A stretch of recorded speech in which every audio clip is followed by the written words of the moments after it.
So far, the year 2020 has been pretty much the most dramatic in all of my life. I'm 55 years old and I've seen a lot of things in my life, but 2020 has just been crazy from the get-go. Pretty much start of the year, everybody's getting sick, we go into a pandemic, and everybody's been stuck inside for a long time now. I mean, we've pretty much been forced to do whatever our governments, the powers that be, tell us to do, like little puppets for 3 months now. Stay at home, be locked inside, don't go anywhere, wear a mask if you do, social distancing, which I'm sure that, in theory is probably a good thing.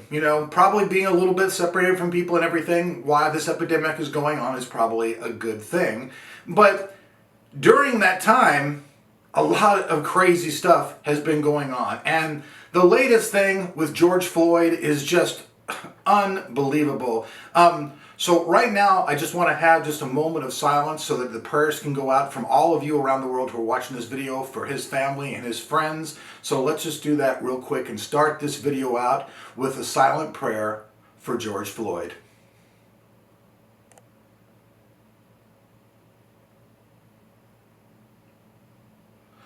All right, amen. So here is what's just really crazy. Now, what happened with George Floyd should have never, ever happened. A man lost his life. I mean, this is pretty much the most devastating thing that you can do to any human being, to any animal, to any life, is ending their life cycle, period. Now, I don't personally know George Floyd. There are people out there who do. I'm not one of them. But I know this. In my life, I've done stupid things in the name of money that would be frowned upon and stuff. And even if George Floyd had done some small little petty stuff, this guy was not a murderer, a serial killer. He wasn't some person on some wanted list for doing all kinds of crazy, crazy stuff. He was just a guy who, like anybody else in this world, had ups and downs, and at one point probably did something silly. But this, to me, is nothing but murder. It's just murder. That's all that it is. I cried so much about it, and it's not even about knowing him. It's about the fact that this is just happening to people. And I just want to say this. George Floyd is really kind of what I would, to say that you play Jenga, you pull that last block out and then everything just comes tumbling down, or they say the proverbial straw that broke the camel's back. That's what this really is, because this kind of stuff has been happening for years. There have been people innocently killed by the police, and I'm not only talking about people of color, I'm talking about people of all races that have been abused by police brutality. So police brutality is a big time thing. But just recently, there was a guy in Northern California, another poor brother, that said that, the guy was having some depression and stuff, and he had a Nerf baseball bat, okay? A Nerf baseball bat. I've hit my friends with that stuff, a bunch of times. They've hit me goofing around. But the police, instead of just doing something to just stop the gentleman, they actually, live bullets shot and killed this guy. And he's another person, and he's not getting really the immediate attention because, like I said, George Floyd that was it. That was it. Everybody's been locked up. Everybody's been locked up. And since they're locked up, what is there to do when you're locked up at home? You watch movies, you watch YouTube, you watch videos. And then everybody's already angry, mad, wound up tighter than can be. And then all of a sudden, we get a video about 4 policemen, 3 policemen, 4 policemen, all leaning on a person, killing a person. A person that did not deserve to die at all. Plus, the very fact is, I didn't see the guy with a weapon. I didn't see him having any kind of gun or threat like that. So why was this guy really, honestly, I don't understand at all why he's really even on the ground at all. Why isn't this gentleman just in the backseat of a police car with handcuffs on, like it's happened to me plenty of times, it may have happened to you, I mean, they put you in the back of a police car with your hands behind your back. So why was this gentleman even on the floor at all? He should have never even been there. Now, racism's one thing, and I think it's really disgusting. Now, you guys don't know a whole lot about me, but when I was a kid, I had a lot of issues with my family. I grew up in a bunch of boys' homes, foster homes, and in all these places, there were kids of every different race, creed, color, religion that you could ever imagine. So for me personally, I grew up where my best friends were not other white boys. I'm going to be truthful with you. I didn't have a white boy friend until this dude Brian Downing that I met, and I met him when I was like 12 and 13 years old. So it's not like I had all these white friends. And the term white privilege for me, honestly, I don't think it applies. I don't really even know what it is because I hear it, it's like, huh? Because for me, being white, honestly, I don't feel has been any advantage other than the fact that I guess that I'm not getting racist stuff from other people who are racist. And that's probably the only thing. So if that's what white privilege is, then sure, I guess, yeah, I was born with white skin. But I had no choice in that at all. It wasn't like when I was in the womb, I get a choice to go, hey, what do you want to be? None of us do. You know, so why racism even exists, I don't know. I grew up in an environment where it just was never even, you know, it wasn't something that was even talked about. And I don't have any friends, I don't even know one person, honestly, who's a racist. Like, I've never heard any of my friends really sit down and tell me, you know what, I don't like this person because of their skin color or this. I grew up in LA.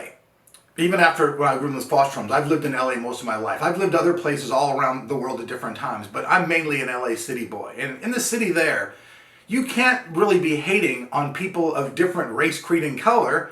It just doesn't really mix in at all. And I've moved to the South back here, and I'm sorry to say this probably makes some people mad back, but a lot of people back here still have some of that kind of racist attitude.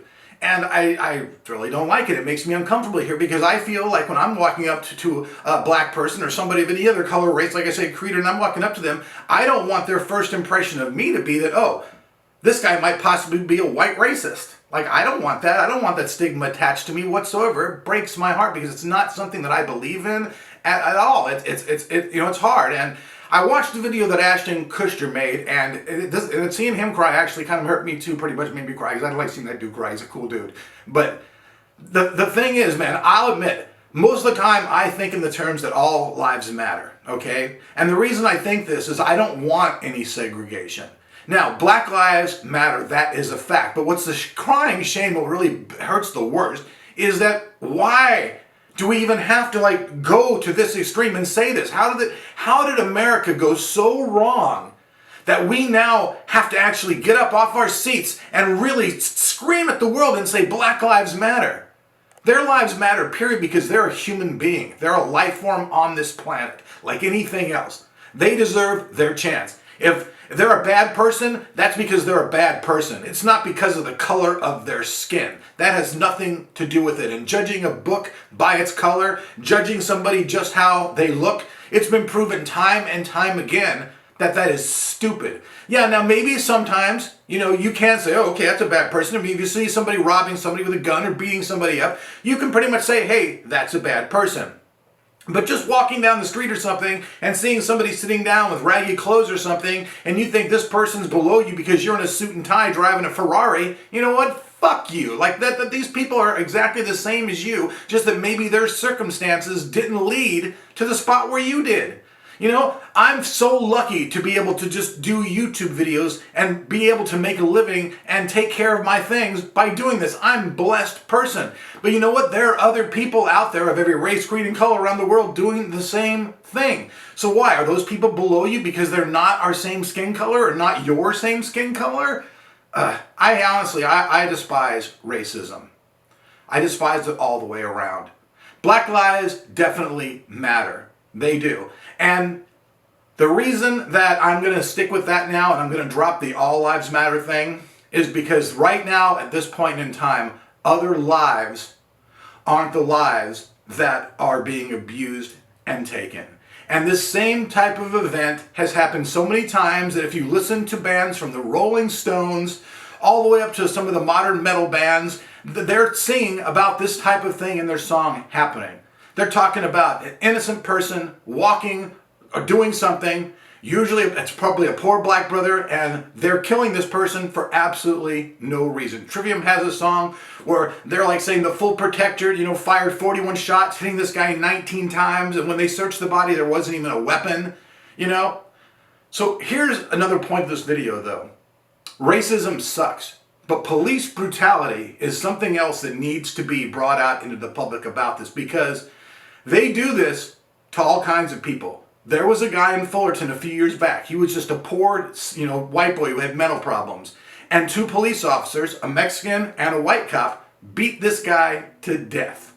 with their billy clubs. Same situation almost. The guy's pleading for his life, saying, please stop killing me. He's honestly crying, saying, Daddy, save me. Okay, why would you keep beating on somebody till they're dead when they're begging for their life? I mean, it's not like, a hitman, or is it? So were these cops in the past somehow involved in something that's beyond what we're privy to? Were they actually killing this guy? And did this last cop, who has had previous problems with with George Floyd, did he premeditate this? Now, right now at this current time, they've charged him with second-degree murder, and I think that's probably pretty much the highest they're going to be able to charge him with, because first-degree murder is when you really, premeditated, pre-planned murder. Like this guy, knew that George Floyd was going to go to that store. He knew they were going to go to that place. They planned it out. He talked to the other police. They all planned this out. Now, I don't really think that's what happened. I think that this bad officer, who's had previous problems with George, just saw an opportunity for him to take advantage of this guy and abuse him. And because he's a cop, he thought the badge and the uniform would protect him from any type of repercussions. Well, guess what? He's wrong, because the world is changing. This is something that is very true. So if you're watching this from around the world, America has problems. We're a growing country. We're pretty much one of the youngest countries, and you all know that. So like every growing country, America in a way is a child. And we're all pretty much, children of America. But our country is changing. We are now seeing police being prosecuted for abusing people. It's happening. And now that this has happened with George Floyd, this has gone worldwide. This isn't just something now in the United States. There are people complaining, protesting all around the world. And that's pretty much what I'm going to seg out here is with this. Protesting, peaceful protesting is in our Constitution. It says it very clearly that we can gather peacefully and try to change our government. Looting, stealing, destroying stuff in your own neighborhoods is honestly really, really bad. I saw this video about this poor older black man. He was crying in the streets, screaming. They burned his business down, ruined him. He had worked his whole life to get his business going, get up and going. He was like, I finally had made it, and you've taken everything away from me. So why was this person, who was a fellow black person, having his own people, burn down his shop? Like, please don't do this. Please be better than this. Honestly. Protesting is great. I'm with all of you. Black lives matter. It should be brought to attention that nobody should be treated differently because of their skin color. Especially because of their skin color. Skin color should not matter. It should not matter. Diversity is great. Respecting someone's culture, loving Indian food and the people who make it, and loving the Mexican people, and loving the black people, and loving everybody just because of who they are and their diversity is great. But skin color shouldn't matter, and it shouldn't be part of anybody's decision about how they interact with a person, how they treat a person, or anything else.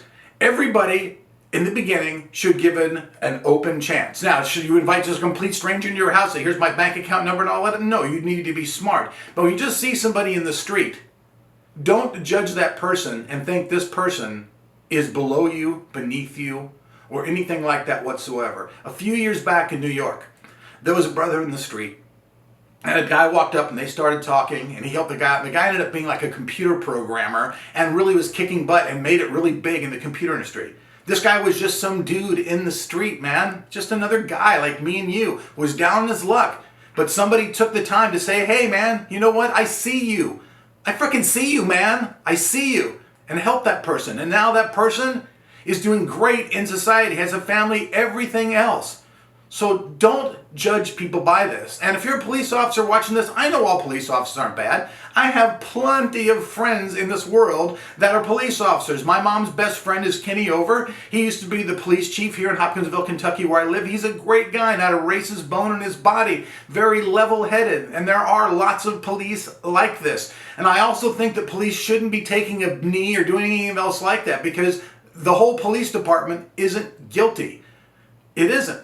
You know what I mean? You know people, we all know people that are just bad, bad people. So if Bob across the street, he's a guy from Portugal and you think he's an asshole, so are Portugal's people bad, bad, bad, bad, bad, bad? Come on. We gotta get past this. We all need to wake up. Maybe when that song says it's the end of the world as we know it, maybe it means that we all need to really have a giant, giant social awakening. A huge, huge social awakening. Racism is terrible. Let's try to get rid of it. Abusive police who are racist and taking their police power to a level that no man should have. I mean, who are these guys? Do they have a 007 license from the Queen? You know what I mean? Are they James Bond? Because the last I looked, it's use as much force as necessary. So if you don't have to shoot a guy, snipe a guy, kill a guy, why are you doing it? It's completely wrong. I'm really sorry that this happened to George Floyd, but the only good thing I can say about this is that now, maybe for the first time in history, because of the way the situation is, the entire world is privy and knows about this. So maybe what happened to George is a terrible thing, but maybe out of this terrible thing, maybe something good can come out of it. Maybe something good can come out of it in the end. Maybe people will realize that this is wrong. Maybe the police departments will start cleaning their police departments up and getting rid of people that have these attitudes. I mean, the KKK, Nazi, and all this kind of stuff has no right being in a police department. A police department is supposed to be a neutral place who takes care of the law. It shouldn't be a bunch of good old boys, or it shouldn't be anybody. It shouldn't be bikers, KKK. It should be any group of people outside of police doing their job. God bless all of you people out there. If you're a person who's been looting and doing stuff like that, please stop now. Use your voice to make a change. The whole world is with you at this time. Use the power of your voice like it's never been used before, and let's help everything change. Get rid of violence. Get rid of police brutality. Let's clean the plate. Let's all learn to love and treat each other much better than we have in the past and support each other. Things need to change. Our world needs to change. Other things are our resources are slowly going, and our people are getting bigger and bigger and bigger. In the future, this is going to become a giant, giant issue. And when it does happen like this, people not working together and people working against each other will literally destroy this planet. I love you guys. Thank you very much.